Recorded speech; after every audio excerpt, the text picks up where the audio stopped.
Hi guys, this is Tarkin coming back at you with another replay of Clash of Kings 7.1, right where we left off in the last video. And we are going to hop in against Desmond Staunton first, because honestly that fight will be a little easier, and depending on how we end up faring in it, we will either jump in to assist the other Lord, or just say tough luck to him. Right now it's 215 against 73. We can be quite confident that we're going to take this. Now, it looks like we've got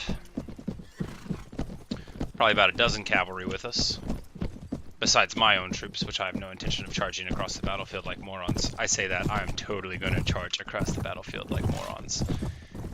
And it could turn out to be wonderful, because that cavalryman just ran all the way in to the creek, and now I'm just going to kill his horse. I said I'm just going to kill his horse, but I think killing him might even be easier. There we go. And he's not going to be long for this world. And at this point, I'm not actually too worried about what's going on here. My allies are going to clean things up a bit. I'm just going to move my archers over, like so, with my infantry in reserve on that angle. Oh, I didn't mean for my cavalry to attack the infantry division. You definitely want to pay attention to those cues. You don't want to give your foes too much assistance by running in to a riverbed with all of your horsemen and to anti-cavalry forces. That does sound like something I would do, or that my ally, in fact, just did. So you can see, I mean, how quickly the forces of Dragonstone wreck a cavalry charge that goes in unwisely. And now we've been on this ridge long enough, we need to make sure our cav archers are still following me. Get out of this middle zone here, and then probably try to deal with this archer.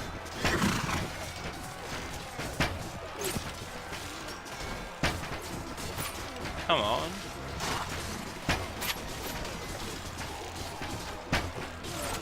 Well, that clearly wasn't working out. I think this bow shoots straighter than I was used to, or maybe I was just not paying very much attention. Alas. But as we sit here, we're just going to move our cav archers back some so that they can continue on shooting. Pull the infantry back into the right as the Stormlander vanguard is probably about to pop, and our enemies will be coming right out of that zone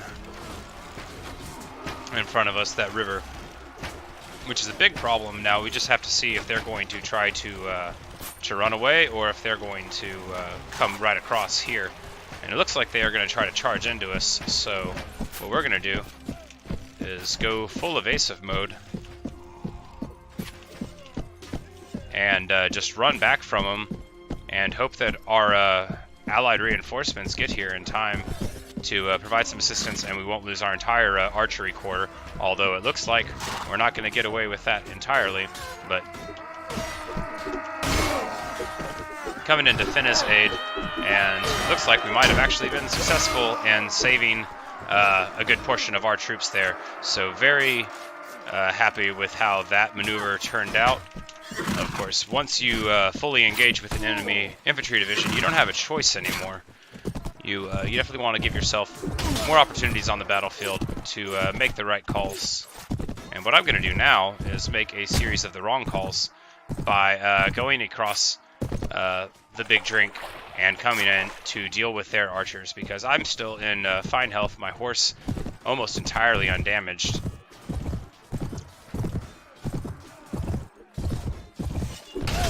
And that horse, for a ton of charge damage, buy yourself a destrier and run into an archer. It's the only way. But now they're hitting my horse a bit. Of course, once your horse gets more hurt, you can't do as much charge damage as your speed is diminished unless you disable horse scaling. But why would you do that? I feel like I probably did it in the past, but now it is definitely a change that I like, as with many changes that I was once not too fond of. Breakable lances, I mean, just a lot of stuff. But I really like the direction. Oh, son of a! I really like how my horse just got crippled by this guy. But as you see, this guy quick on his feet, and I can't catch him. I can't catch him. But that's okay. I think he's the last. He will either evade our forces entirely or not. But as we see, a large amount of our allied forces down, 56 plus our 6, so 60 losses to achieve about 70. It seems that in lots and lots of battles, especially against Dragonstone thus far, that it's difficult to get an advantage over them, as their halberders will just charge straight up the battlefield and make short work of both cavalry and a lot of others. Desmond Staunton is my prisoner now, and we don't have very much more space for anybody else. We will go ahead and take an elite halberder, and we get one measly arming sword, still better than nothing. What we'll do now is be able to wait a tick, and now with the rest of our forces here in the battle, we'll be able to overwhelm them once more. Now they've got a lot more cavalry than I had been dealing with before, and I am going to be turtling, basically. I'm not really trying to get killed. And from what I've seen of the Dragonstone's forces control, they are very, very quick to charge across the map, and so I see no reason to get myself hurt earlier than I have to. Got our archers and cav archers here on the hill. I'm not firing yet because it's still a little bit far for me, and I don't really have any good targets. But maybe. No, much more of an arc than that. I'm just firing blind. I'm not going to keep wasting arrows. I am going to be patient, though, because I expect the first attack of Dragonstone to just totally murder all of my friendly forces up there, and then I'll be back here able to support them a little better. After all, I am just a mercenary, and there's no reason for me to be running in, taking a bunch of losses and getting my people hurt, when plenty of people who are not even really getting paid for this can die instead. Now, of course, we've got the Dragonstone forces there encamped on the hill, but we just have to believe that they'll break sooner rather than later. Because these arrows are going to hit somebody, they're going to hit horses, and basically Dragonstone doesn't have any range damage to output, so we don't have to be nervous about them coming into us. The cavalry will definitely choose to assault our allied infantry. Maybe we can move forward a bit here. Infantry on the hill. Cavalry still pretty far back.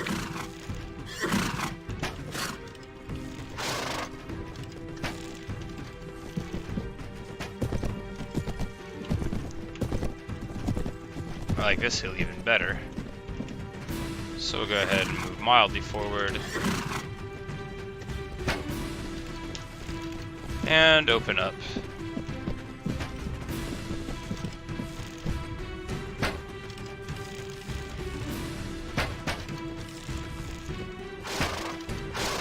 And there we had a shot hit, but it wasn't nearly good enough. And now the battle begins in earnest.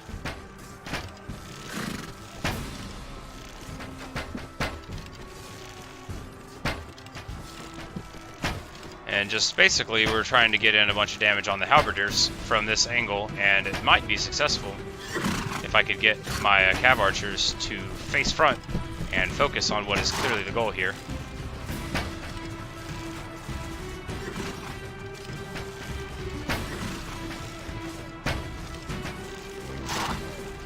And it just suddenly became a lot more difficult to hit the guys in that melee, so instead what I'll do is engage this mounted sergeant.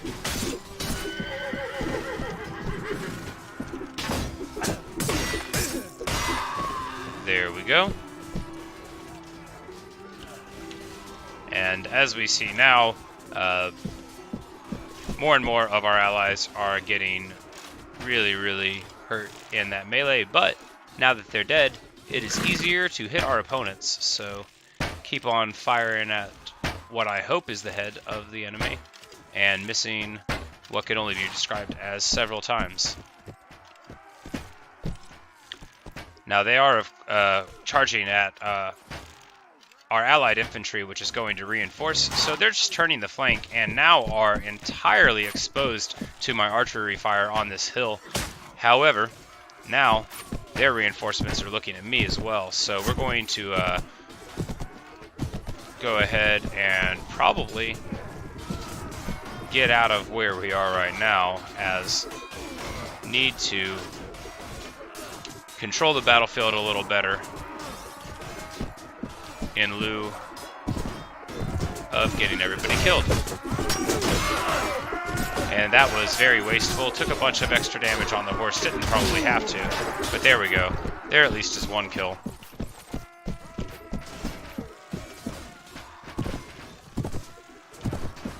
And perhaps if we... There we go. We're going to send the cavalry off to attack the enemy archery division.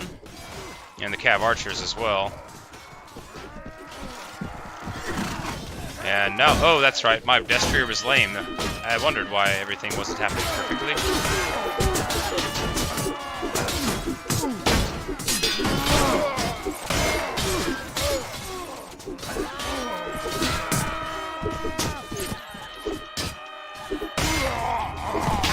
They have pretty high armor. These chopping attacks really weren't doing anything to the body, which is sensible and realistic. But the halberds, of course, have a much higher damage range. But now, with our enemies fleeing, it's not going to do them any good, as my cavalry is in among our foes. And I dropped my sword. Let's go get that again.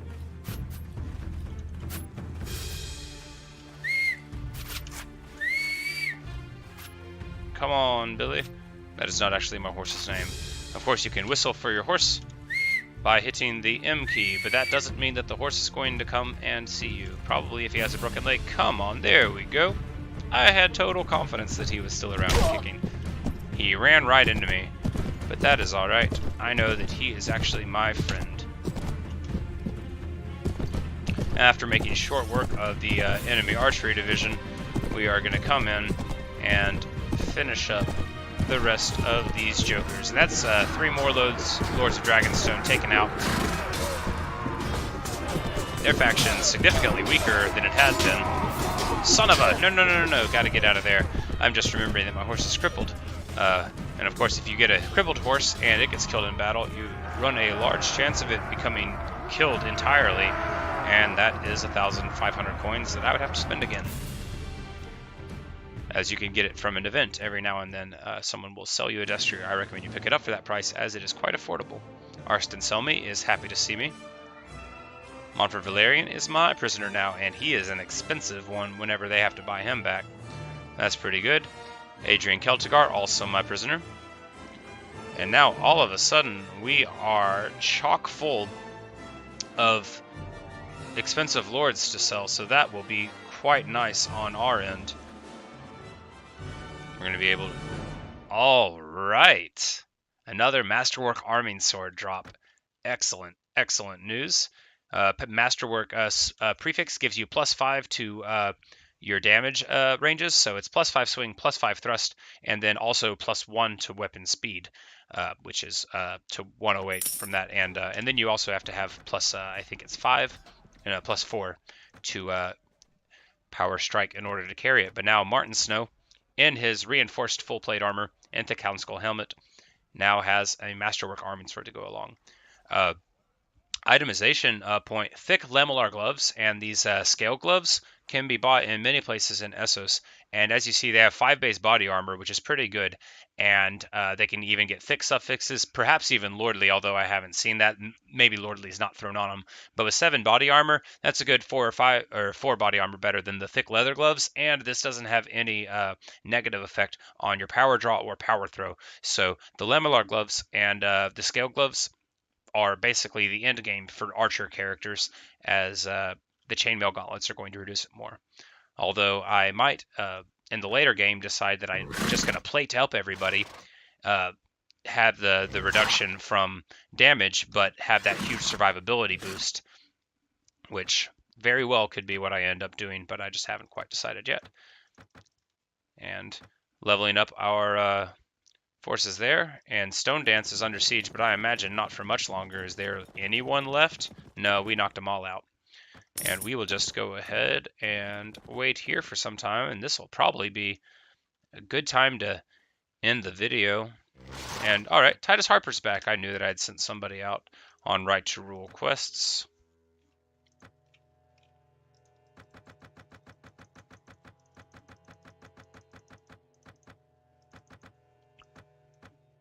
Probably a good time for Alan to go and talk about me being queen. And power tends to corrupt. Couldn't agree more, Alan. And I will be so corrupt by the time that I become powerful. And then we're going to promise that we'll have a tournament, because Alan thinks that if I promise to have a tournament, I'll be a good queen. This is the sort of thinking that led to the Tournament of the Hand in the first place. But Stonedance no longer under siege, of course, and pretty good times for us. And man, the Westerlands is getting absolutely murdered. Of course, we took Clegane's Keep not too long ago, but they've still haven't taken back the Golden Tooth, and the Crag's taken from them. Stony Sept, they're constantly fighting over, but the Reach is reaching far and is basically doing just as good as the Stormlands is in terms of maximizing their new lands and hopefully attracting some new lords. But when we return, it'll be probably with some other action. And until then, thanks for watching. Thanks for listening. This is Tarquin signing off.